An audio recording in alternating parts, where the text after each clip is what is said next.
Lost Art with Andrew Cox, retired Master Gunnery Sergeant. thelostart.podbean.com. Get some merchandise and help support the podcast and getting our veteran voices out for all to hear. Now on all major podcast platforms. Be sure to like, share, and subscribe. Be a guest, tell your veteran story, discuss your veteran business or organization. Email The Lost Art with Andrew Cox at gmail.com. Andrew Cox, a Till Valhalla Project Ambassador. See the project story at tillvalhallaproject.com. Thanks for tuning in. Please enjoy the podcast that's giving a voice to our veterans. The Lost Art with Andrew Cox. Today's episode is brought to you by TrumpShirt.com. TrumpShirt.com is a veteran-owned business where 100% of the proceeds goes to disabled veterans and veteran organizations. Support your veterans by purchasing a shirt at TrumpShirt.com. Use the promo code TLA and get free shipping. That's TrumpShirt.com, promo code TLA. Hello, my friends, and welcome back to the Lost Art Podcast, that podcast giving a voice to our veterans. I'm your host, Andrew Cox, and today we'll be having a My Veteran Story. But before we get into the episode, are you enjoying the podcast? Then go to the Lost Art website. That's thelostart.podbean.com. Go check us out and see what we got going on there. There is a merchandise tab. Click on that merchandise tab. Go check out all the merchandise.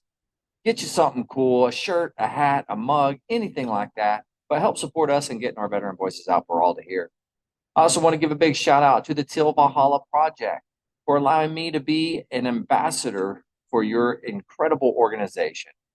That's the tillvalhallaproject.com. Go to their website, see if there's anything you can do to help them in honoring those that have gone before us and have sacrificed so much. With that, thanks for tuning in. Hope you enjoy the show. Okay, so here we are. We're here at the VFW Pilot Knob Post 8925. So we're here doing interviews, and I have Jordyn Newton, Army veteran, with me today, and she's going to talk to us a little bit about her story. So with that, how are you doing today? Good. A little nervous. Little nervous. Don't be nervous. It's just me and you sitting here having a good conversation and doing what veterans do. So don't freak out. No big deal.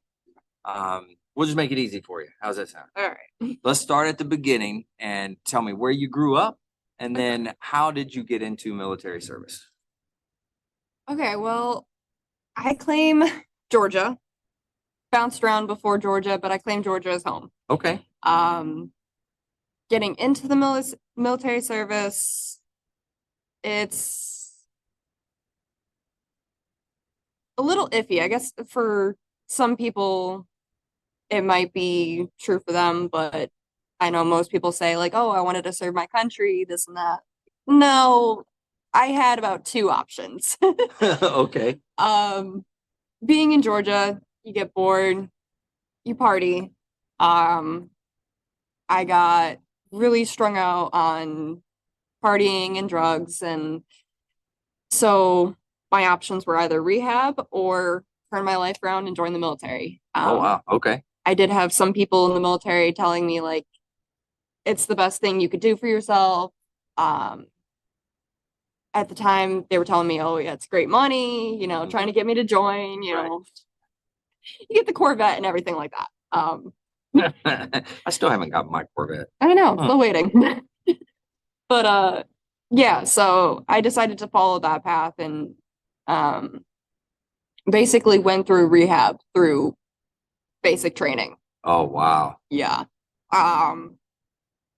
Not only basic training is bad enough, and then you add on top of doing rehab type of stuff, like that's a rough go. I was withdrawing, and because it was probably 3 years I was doing that. Oh, wow. So, I mean, I passed the drug tests, I passed the PT test to get in, but my body was still craving, and so it sucked for those 3.5 months of basic.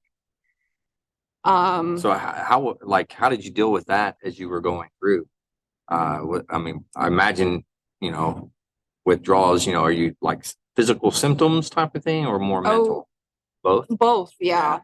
I was definitely like withdrawn from being a platoon or being a platoon member. Yeah. I mean, I already had people telling me prior to joining, like, basic is 90% mental, 10% physical. Yeah. So as long as you can get through the mental, you're fine. And so that's what my main focus was. Yeah. I wasn't trying to be, that top soldier or anything like that. I was just trying to skirt by, like, get through. I did have, like, I guess younger friends while I was in there. Like, I had a 17-year-old who kind of looked towards me just for life advice or knowledge and trying to get through herself. So that kind of helped me, like, kind of gave you something to focus on. Yeah. Wow. And now, how old were you when you joined? I was 19. Okay. Yeah, I had gotten my GED, so I wasn't even, like, fresh out of high school or anything. And it was the start of, like, pre-COVID. I joined January of 2020, and I didn't ship out until May of 2020. Oh, wow. Okay. So, I mean, basic, they were still trying to figure out masks and Now, did you wear masks in boot camp and all that stuff? We did. Yeah, we had the gator neck for the longest time. Yeah. Before they actually started handing out masks and stuff. But we never had, like, the yellow phase. Like, in my what is yellow phase? Sorry. I've heard cycles after mine. Basically they have a yellow phase where it's like COVID lockdown or something. Like, are you talking about where they come a little early and then they're all in one place, so that way if anybody has COVID or anything like that, yeah, like the 2-week quarantine period. Quarantine. Yeah, there you go. Okay. But they called it yellow phase, which was weird because I never had to deal with that. Like, we had the masks and stuff, but we didn't really have the social distancing yet. We didn't have like the separation during chow or anything. Like, we still got to eat at the defect stuff for a short period of time. I want to say about 3/4 of the way through basic, they started kind of initiating more COVID stuff. Yeah. Like, they stopped the defect. How was that I mean, at that point, COVID's new, they're still figuring everything out. And now you're in boot camp. You're not getting news. You're not getting all the updates and what's happening. How was that like on everybody? That sucked. It really lowered morale because, I mean, we were getting letters from families because the riots were going on then, and more stuff was initiating COVID. And so we were hearing that from families, but when we would ask our drills, like, what's going on with the riots or what's going on with COVID stuff, they wouldn't or couldn't tell us. Wow. I can see how that could mentally mess somebody up there. Yeah. And you probably had that quite a bit with, especially the younger individuals, first time away from home type of deal. It was probably really tough on them. I watched a few people within the first couple days basically just say they mentally couldn't do it. And that was just the first couple days. Wow. And they either got sent home for a physical injury that they never told MEPS, or they got sent home for a mental illness. Yeah. Like, they got out quickly. Wow. That's pretty wild. And where did you do basic? Where was it? Fort Lost in the Woods. Fort Leonard Wood, Missouri. Fort Lost in the Woods. That's what they call it. Nice. I've not heard it called that. But I'm on the Marine side, so I didn't know that. But that's a good one. I like that. So Fort Leonard Wood. And then how was that for you? Are you originally from Georgia, you said, right? So you go from Georgia, Fort Leonard Wood, Missouri. How was that as far as different place, different climate type of thing? Was that easy? Was it too bad of a transition for you? It wasn't too bad. It was definitely the first time I've been off the East Coast, so Yeah. moving west a little bit, that was different. Okay. Yeah, I mean the climate, elevation, anything like that, that wasn't too much of a problem. Yeah. Um, And then what did you join? Like, what was your job? I joined as a 91 Lima. That is a construction equipment. Oh, okay. Yeah. I'll never see my equipment, unless I'm in a specified unit, though. So I actually basically turned into a 91 Bravo, all-wheel mechanic. Oh, okay. I So, got you. But now you went and trained, and where was that training? Was that at Fort Leonard Wood? yeah. It was, okay. Mhm. Which is why they sent you up there. That makes sense. Yeah. Yeah. Okay. So how was that training as you were going through it? Not too difficult. When I was in high school, I was going through like mechanic shop. I was in a Mhm. vocational high school. Um, so I mean that's why I chose a mechanic job. I figured Yeah. I already know the basics about cars at least. I mean, it's just going to be bigger equipment. Right.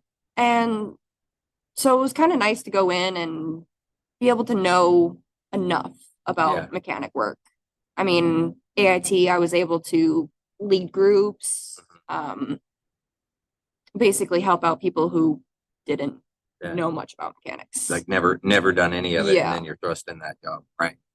Wow. Would you say you enjoyed the schoolhouse while you were going through? It was more relaxed. It was fun, yeah. Now at this, and correct me if I'm wrong, but the Army, they're still technically, I mean, there's drill sergeants around still, Mhm. correct? At your MOS school or whatever it's called. Yeah. Yeah. We actually trained with Marines. Yeah. Like while we were in the schoolhouse at least, we also had the Marine equivalent. Now, were they in the same class? Mhm. Oh, no kidding. Oh, I didn't know that. There was probably 8 Marines in my cycle. Okay.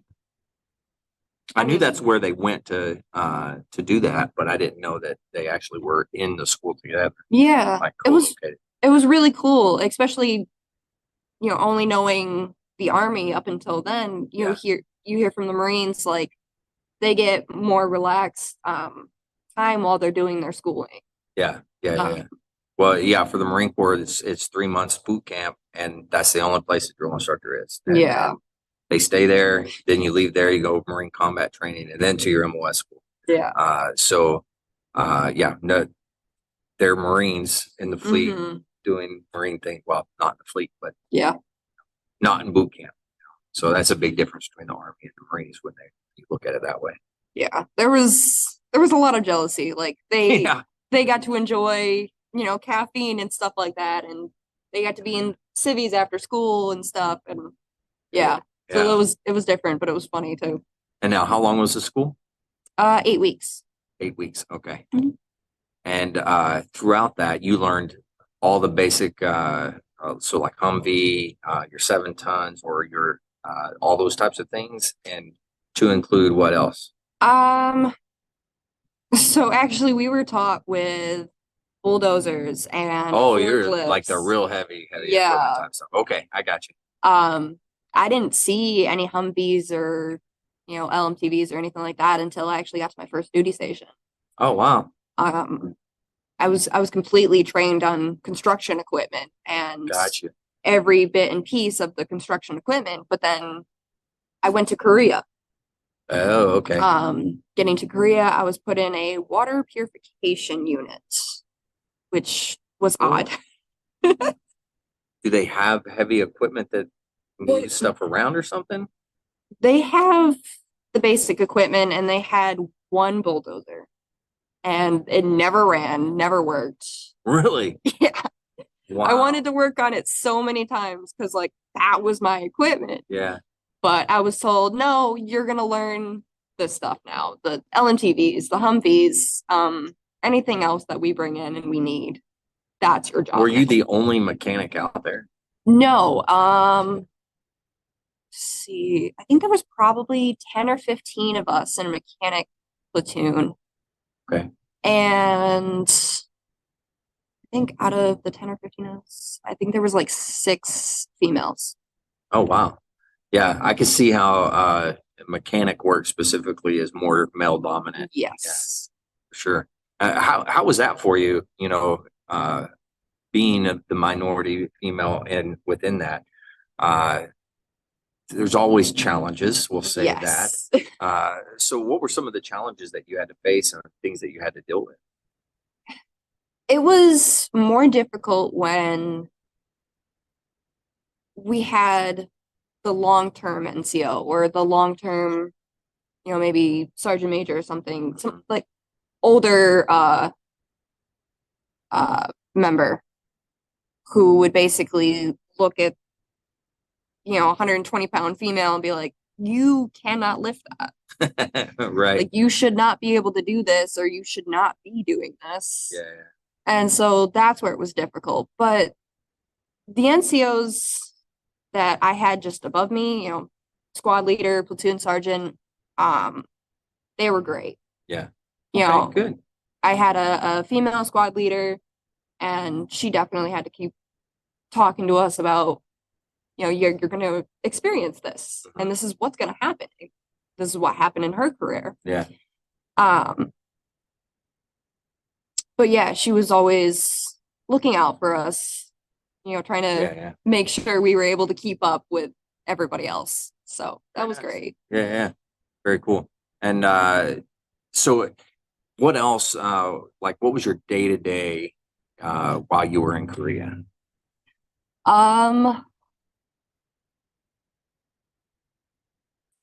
It was basically a lot of diagnose, repair, and make sure the equipment's ready for the actual water for purification, Right. MOS to take out to the field. And so there wasn't a lot of, for you specifically, you weren't going out to the field and not always. Okay. I imagine you would at some point have to go out and fix a vehicle. They would probably pull maybe 2 mechanics out to the field to make sure something didn't go wrong, or if something did break down, they had somebody on the sideline to call. Yeah. It's always important to have somebody that knows what they're doing there. For sure. All right. So, and then how long did you spend in Korea? It was a 1-year duty station. Okay, so 1 year, and now I'm assuming you got to go out, you got to visit the sites, you got to go do things in Korea, which is always for me, getting to go overseas was, you get to go experience another culture. So what was that like for you, and did you enjoy it? It was amazing. Okay. I mean, they say a lot of the time people go out to Korea. If you want to make sergeant, go there as E6. Oh, wow. Yeah. Okay. People get in trouble out there a lot. Yeah. There's, right off base, there are strips and strips of bars and bars. Oh, yeah. They have, I don't know if you experience it, but a blacklist. Mm-hmm. Oh, yeah. Yeah. I know all about, As soon as you get there, commander is telling you, yep, we have a blacklist. You don't go to this place, or this place. And if you do, you're getting dropped. Yeah. Or you can be sent back to the States. And so there was so much to avoid, but COVID was still going on too then. And Korea took that a lot more seriously than the States. So we did have a lot more base lockdowns where they didn't want soldiers going out. No kidding. And causing issues. Yeah. And so that was what, 21? Yeah. Okay. So you really didn't get to go out too much and experience the culture life of before, or at least pre-COVID, what it was like. I did get to see, when the base wasn't locked down, I did get to see a lot of how Korea builds. They build upward, and so you've got a restaurant on one level, an apartment complex the next 5 maybe, and then maybe a club at the top or something. Oh, So yeah, they yeah. built up instead of out. And I got to experience like a whole shopping center that was basically a tower. Yeah. That was cool. And then we got to see a few of my friends and me got to see like some of the temples, some of the old Oh, nice. Okay. temples and the old structures. Yeah, that is beautiful, I bet. That was the best time. Like we got to Yeah. take a weekend trip and go just walk around this beautiful old wall with like guard towers basically. Oh, wow. And Um, was that a part of like a castle at some point, or was that it was a defense wall around something. I forget the building in the center. I think it was like a religious temple or something like that. wow, that's really cool. Beautiful just to see like the old wood and like paintings and carvings and stuff like that still there. That was Yeah. amazing. So many years later. Mhm. Yeah, that is very cool. Now I know Korea it can get extremely hot and it can get extremely cold. So you were there for an entire year. Did you experience both sides of that? I did. Okay. Then I also experienced that pregnant as well. Oh, wow. I got Okay. pregnant with my first child, my daughter. Okay. Then. And so the winters, you could probably wear a thin jacket. It didn't get too bad, and it was actually kind of weird that it snowed. Really? Apparently, yeah. A lot of soldiers who have always been in the South actually freaked out when they saw just the dusting snow. It was funny. Okay, so you were in the southern part of Korea at that point. Yeah. Yeah, okay. I got you. Wow. So but summertime, being in the South then is extremely hot, right? Yes. Was it real humid as well? It was severely humid, Yeah. and walking around base in uniform, you'd walk out of the barracks and you were already drenched in sweat, and then having to walk to the motor pool, walk back, or even go to the PX. Yeah. It was brutal. Wow. Wow. Yeah, I remember Okinawa, and when I was there, it was very similar to that. It's like you're swimming through the air. You know, you're like, what in the world is going on? I wish I got to see Okinawa. Okinawa is beautiful. There's incredible people that like to scuba dive and snorkel and that type of stuff. It is incredible. Some of the best in the world. So I was like, I never got to go to Korea. You know, it's one place that I'd like to go at some point. Yeah. Now, did you do any like battle site studies or anything like that? No, never got a chance to do that. But I mean, we got a chance to, I guess, do boss kind of. What do you mean? That's like single soldier trips where they'll take soldiers out of the barracks and basically show them what off base has to offer. Oh, I got you. Okay. And we got to see a little bit before again getting locked down in base.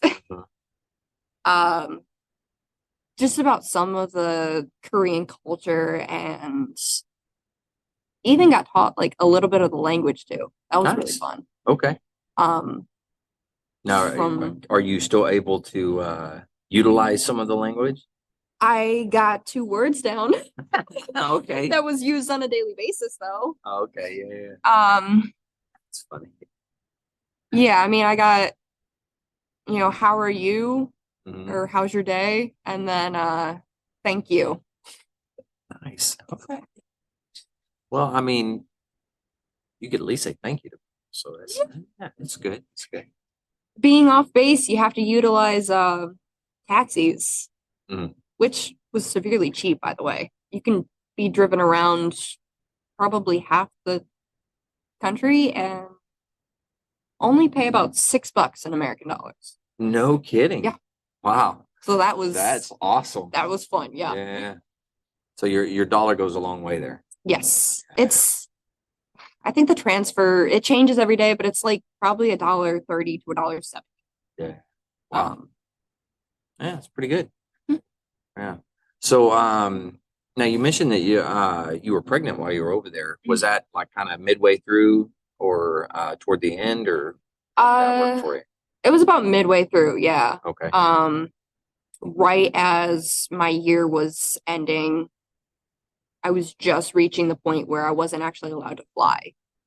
Oh wow. And my command definitely pushed it. Yeah. But yeah, I was flying back to the States at 34 weeks pregnant, or almost 34, like a couple days before that. Wow. And that's They legally were, when you're not allowed to fly. yeah. So you hit it literally days before. Yeah.